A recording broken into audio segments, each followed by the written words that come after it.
Hello everyone, welcome back to my channel Anukya Santosh.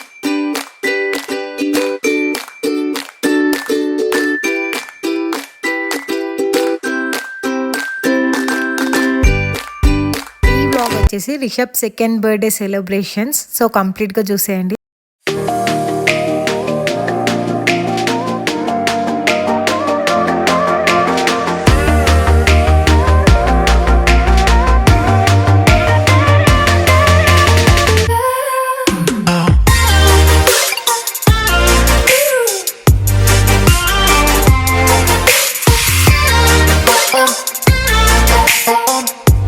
Last 4-5 days నుంచి full వాన కదా, ఇంకా ఆ రోజు కూడా ఫుల్ వాన ఉండే.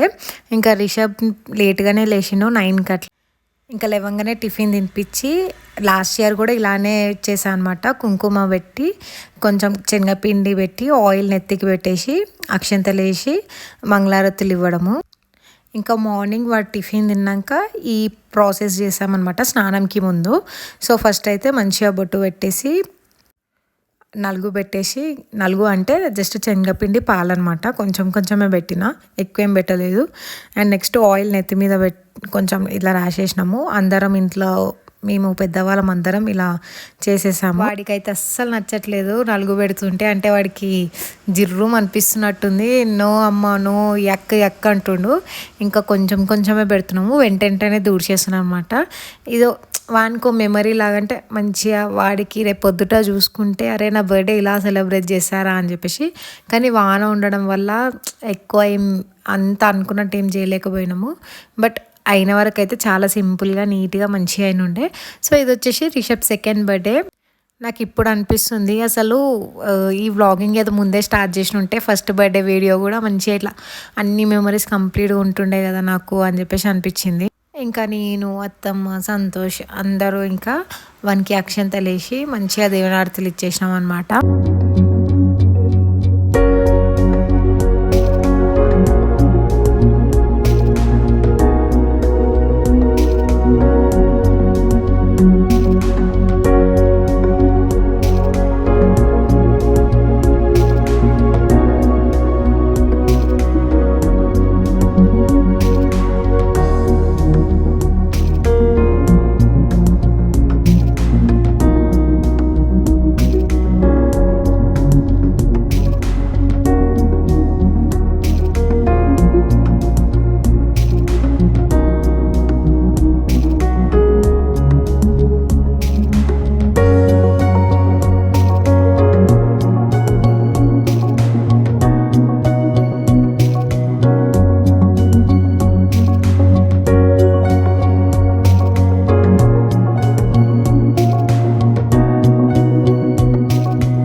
ఇంకా ఈ ప్రాసెస్ అయిపోయాక స్నానం చేయించినాము మంచిగా. హెడ్ బాతే కొంచెం చల్ల ఉంది, బట్ అయినా బర్త్డే కదా ఇంకా హెడ్ బాత్ చేయాల్సిందే. ఇంకా ఆ రోజు మేము టెంపుల్స్కి వెళ్ళొద్దనమాట. సో టెంపుల్కి వెళ్ళలేము, ఎంతైనా బర్త్డే రోజు టెంపుల్కి వెళ్ళకపోతే కొంచెం డిఫరెంట్ అనిపిస్తుంది కదా. ఇంకా టెంపుల్కి వెళ్ళాము. ఇక్కడ రిషబ్ అయితే ఫ్రెష్ అప్ అయిపోయాడు మంచిగా.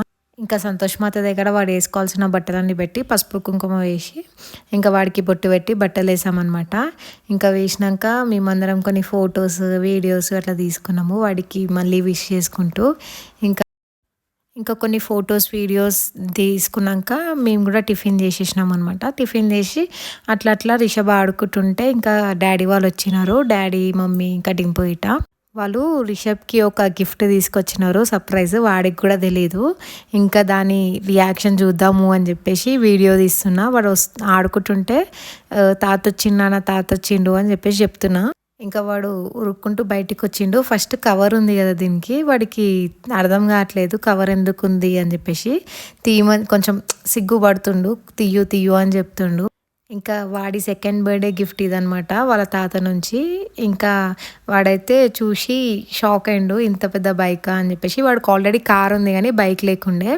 ఇంకా అట్లనే డింపు కూడా వాడికి ఒక గిఫ్ట్ తీసుకొచ్చిండు. అంటే కొన్ని రోజుల నుంచి వాడు ఒక ఐటమ్ అడుగుతుండు, ఒక దాన్ని అడుగుతుండు. ఏ నీ బర్త్డేకి ఏది కావాలి నాన్న అంటే అదే అడుగుతున్నాడు. ఇంకా ఈడ గిఫ్ట్ ఓపెన్ చేసినాక మీకు తెలుస్తుంది ఆ ఐటమ్ ఏందో. ఇంకా వాడు ఆ ఐటెం కోసం ఎప్పటినుంచో అడుగుతుండని చెప్పేసి ఇక డింపు ఈ గిఫ్ట్ని ఇట్లా ప్యాక్ చేయించుకొని వచ్చిండు. వాడైతే ఫుల్ ఎక్సైటెడ్ ఉండు, ఏముంది లోపల ఏముంది లోపల అని. అదే ఇప్పుమంటుండు మమ్మీని, ఇప్పు ఇప్పు అని చెప్పేసి చెప్తుండు. వాడికి ఇప్పనికే రాదు కదా, ఓపెన్ చేయడానికే రాదు కదా. సో ఇంకా చెప్తున్నమాట, స్పీడ్గా ఓపెన్ చేయి స్పీడ్గా ఓపెన్ చేయి అని చెప్పేసి. ఇంకా ఓపెన్ చేసి చూసేసరికి వాడు అంటే ఫస్ట్ వాడికి అర్థం కాలే, కానీ వాడికైతే నచ్చింది గిఫ్ట్. అది అసలు ఆ గిఫ్ట్ గురించి నాకు కూడా తెలీదు. బైక్ గురించి తెలుసు కానీ ఈ గిఫ్ట్ గురించి తెలీదు. సో డాగ్ అనమాట. వాడిని ఒక పాస్ట్ 1 వీక్ నుంచి, అంటే బర్త్డేకి 1 వీక్ నుంచి ఎప్పుడు అడిగినా నీకు ఏం కావాలి నాన్న బర్త్డేకి అంటే చిట్టి బోబో కావాలి, చిట్టి బోబో కావాలి, 10 కావాలి 10 కావాలి అంటుండనమాట. సో ఇంకా డాడీ ఫోన్ చేసినప్పట్లో కూడా ఏం కావాలి నాన్న అంటే చిట్టి బోబో అంటుండు. ఇంకా ఫస్ట్ ఇది చూసే కొంచెం డాగ్ లాగా లేదు కదా, సో వాడు కన్ఫ్యూజన్లో ఉండే. ఇంకా వాడికి చెప్పామన్నమాట డాగ్ అని చెప్పేసి. ఇంకా చెప్పినప్పటి నుంచి దాన్ని వదిలేట్లేడు. ఇంకా ఇదైతే ఈ చిన్న డాగ్ని కూడా విజ్జక్క తీసుకొచ్చినుండే. ఇంకా ఈ చిన్న డాగ్ ఫుల్ నచ్చింది వాడికి, అంటే కొంచెం డాగ్ లాగా ఉండే కదా. సో ఇంకా తర్వాత వాడికి అర్థమైందనమాట ఇది కూడా డాగే అని చెప్పేసి. ఇంకా వాడికి తెలిసిపోయింది బైక్ని ఎలా ఆపరేట్ చేయాలో. ఇంకా అట్లా ఆడుకుంటుండు. 2 డాగ్స్ని పెట్టుకొని. ఇంకా ఇవన్నమాట వాడి బర్త్డేకి వచ్చిన గిఫ్ట్స్. వాళ్ళ డాడీ వాళ్ళ తాత అందరూ. ఇంకా మమ్మీ వాళ్ళు వచ్చాక లంచ్కి బయటికి వెళ్దాం అనుకున్నా. ఇంకా నేను ఇక్కడ వీడియో స్టార్ట్ చేయగానే వాడు నెత్తి కొట్టుకుంటుండు. అదే అందరం నవ్వుకుంటున్నాము, ఎట్లా కొట్టుకుంటున్నారు చూడండి. మస్తు క్యూట్ అనిపించింది. అంటే ఎప్పుడు ఇట్లా చేయలేడు, ఈసారి అంటే ఊకే ఏం వీడియో తీస్తామమ్మా అని కొట్టుకుంటుండో ఏదో తెలీదు. ఇంకా రిషబ్ అయితే ఆడుకుంటూ కింద పడ్డాడు అనమాట. ఫుల్ లిప్కి దెబ్బ తగిలినుండే. అదొక్కటి జర బాధ అనిపించింది ఆ రోజు. ఇంకా ఫుల్ వాన పడుతుంది, సిటీకి వెళ్ళే అంత లేదు ట్రాఫిక్ మళ్ళా అని చెప్పేసి ఇక్కడ శంకర్పల్లిలోనే ఆల్రెడీ మనం రెస్టారెంట్కి చాలాసార్లు వెళ్ళాము. టేస్ట్ అయితే బాగానే ఉంటుంది. ఇంకొకటి ఏంటంటే అందరం వెజ్జే కదా, వెజ్ కోసం అంతా మళ్ళీ ట్రాఫిక్లో ఇరికి సిటీకి వెళ్ళడం ఎందుకు అంటే మమ్మీ వాళ్ళు మార్నింగ్ బైక్ అదంతా తీసుకొచ్చే వరకు 1 అట్లా అయింది. రిషబ్కి అయితే కొంచెం తినిపించేసిన ఇంట్లో ఉండేసే. ఇంకా మాకు ఆల్రెడీ మేము స్టార్ట్ అయ్యేసరికి 1:30 అట్లా అవుతుంది. వర్షం పడుతుంది, మళ్ళీ అక్కడికి వెళ్ళే లోపల ఆకలి ఎక్కువ అవుతుంది కదా అని అనుకున్నాం అనమాట. ఇక అట్లా అని చెప్పేసి శంకర్పల్లికి వెళ్దామని ఫిక్స్ అయినాము. వెళ్ళేటప్పుడు సంతోష్ కార్ ముందుండే, ఇంకా నేను రిషబ్ డాడీ వాళ్ళ కార్లు ఎక్కినుండే. వాడు నార్మల్గా అన్ని కార్స్ వెళ్తున్నాయి కానీ అది గుర్తుపట్టలేడు. సంతోష్ కారే చూసి డాడీకి చెప్తుండనమాట, ఇట్లా పో అట్లా పో బూయి పో అని చెప్పేసి చెప్తుండు. అసలు సంతోష్ కార్ని ముందు ఉండనివ్వట్లేదు అనమాట. ఓవర్టేక్ చేయి అని చెప్తుండు. ఇంకా వాడు అట్లా చేయంగానే అయ్యో పోయింది అంటుండనమాట. ఇంకా అట్లా శంకర్పల్లికి వచ్చేసి మంచిగా తిన్నాము. సంతోష్ అయితే నాన్ వెజ్ తిన్నాడు, ఇంకా మేమందరం అయితే వెజ్జే తిన్నాము. సంతోష్ ఏదో స్టార్టర్ ఆర్డర్ పెట్టుకుండు, మేమైతే వెజ్ స్టార్టర్స్ బటర్ నాన్ కాజు పన్నీర్ పెట్టుకున్నాము. అండ్ సంతోష్ ఏమో నల్లిగోష్ బిర్యానీ, మేము పన్నీర్ బిర్యానీ పెట్టుకొని తినేసి ఇంటికి వచ్చేసాము. ఇది ఈవినింగ్ అనమాట. ఇంటికి వచ్చి కొంచెం పడుకున్నాక ఈవినింగ్ అందరం రెడీ అయిపోయాము. సో ఇది అనమాట రిషబ్ సెకండ్ బర్త్డే కేక్. చాలా బాగా వచ్చినుండే, కాకపోతే మేము ఫ్రీజర్లో పెట్టకుండా నార్మల్ ఫ్రిడ్జ్లో పెట్టినందుకు కొంచెం మెల్ట్ అయింది. అండ్ ఇక్కడ పక్కకి కొంచెం డ్యామేజ్ అయింది, కానీ అక్కడ స్టోర్లో చూసినప్పుడు అయితే కేక్ సూపర్ ఉండే. అదే అనిపించింది అసలు ఫ్రీజర్లో పెట్టాల్సింది, అనవసరంగా ఇక్కడ నార్మల్ ఫ్రీజర్లో పెట్టినాము అని చెప్పేసి అనుకున్నాము. ఇంకా వెంటనే ఫ్రీజర్లో పెట్టి ఎక్స్ప్రెస్ ఫ్రీజ్ ఆప్షన్ పెట్టేసినాం అనమాట. ఇంకా ఆ మాత్రమన్నా మంచిగా ఉంది. నేను రిషబ్ బర్త్డేకి కేక్ మీద పర్టికులర్గా ఉంటా, అందుకే కార్స్ మీద కూడా 2 అని రాపించిన అన్నిటి మీద. మెయిన్ ఏంది చిన్నపిల్లలకి కేక్ డెకరేషన్ ఇదే కదా. డెకరేషన్ అయితే ఏం పెట్టుకోలేదు, జస్ట్ బెలూన్స్ అట్లా ఊపి కింద వేసినాం. ఎందుకంటే మళ్ళీ ఆ డబల్ టేప్ గిట్ట వాల్స్కి పెట్టడం ఎందుకు అని చెప్పేసి సింపుల్గానే చేసినాము. ఇక్కడ స్పార్కిల్ ముట్టిద్దామని చూసినాం కానీ అది ఎంతసేపటికి కూడా వెలగట్లేదు. అంటే ఫుల్ వర్షం కదా, నానిపోయింది అది కూడా. అసలు అమ్మో ఆ రోజు అయితే డే టైంలో కూడా ఏదో 6-7 అవుతున్నట్టు ఉండే. క్లైమేట్ అంతా చీకటిగానే ఉండే. ఇంకా 5కి అట్లా కేక్ కట్ చేసినాం అనమాట. రాగానే పడుకొని ఇంకా ఫ్రెష్ అయ్యి మళ్ళీ అంతా క్లీన్ చేసుకొని ఈ బర్త్డేకి అన్నీ సెటప్ చేసుకున్నాం. అసలు మధ్యలో ఎప్పుడన్నా కేక్ని చూసినా కానీ మాకు అర్థమైపోయేది మెల్ట్ అవుతుందని, కానీ ఇక చూడలేము. కానీ తర్వాత ఫ్రీజర్లో పెట్టినందుకు ఓకే బాగానే అయింది. ఇంకా స్పార్కిల్ ఎంత ట్రై చేసినా రాలేదు అని చెప్పేసి కట్ చేసినాము. రిషబ్ గాడు అయితే అసలు కేక్ కట్ చేసేటప్పుడు వాడికి ఇట్లా ఏవో రిషబ్ అంటుంటే సిగ్గుపడుతుంటాడు అనమాట. ఇంకా ఫుల్ సిగ్గుపడుతుంటాడు రిషబ్ ఇట్లాంటి విషయాలల్లో. ఇంకా వాడు కట్ చేస్తుంటే వాడికి కార్స్ కట్ అయితే ఏమో అని చెప్పేసి వద్దు అంటుండు. ఫస్ట్ వాడే కట్ చేస్తాడేమో అని చూసినాము. ఇంకా ఎంతసేపటికి వాడు కట్ చేయకపోయేసరికి ఇక మేమే కట్ చేయించినాము. ఇంకా కేక్ కటింగ్ అయితే సక్సెస్ఫుల్గా కంప్లీట్ అయిపోయింది. అండ్ మంచిగా అంటే రిషబ్ బర్త్డే మేము అనుకున్నట్టయితే మంచిగా అయిపోయింది. ఇంకా అందరు వచ్చి కేక్ తినిపించేశారు.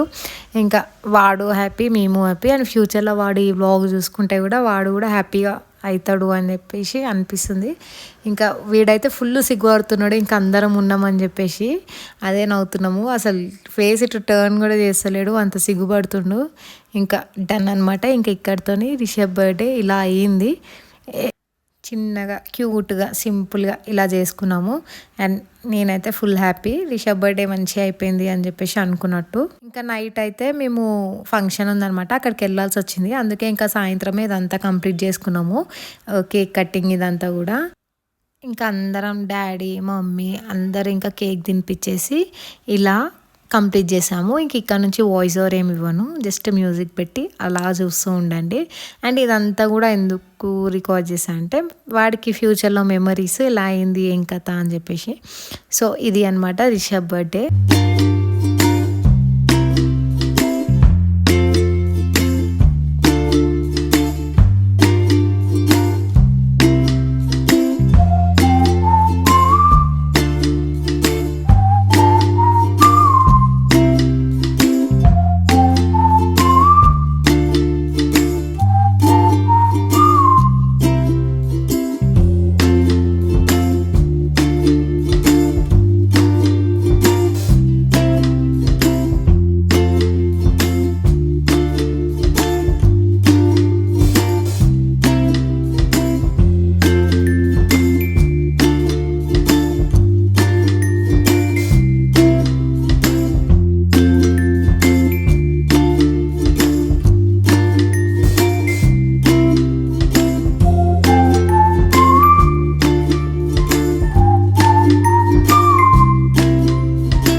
ఇంకా ఇలా రిషబ్ బర్త్డే ఫొటోస్తో ఎండ్ చేసేసాము. ఇంకా చాలా బాగా అయింది బర్త్డే అయితే. అండ్ ఇక్కడితో వ్లాగ్ ఎండ్ అయిపోయింది. Thank you for watching. Subscribe for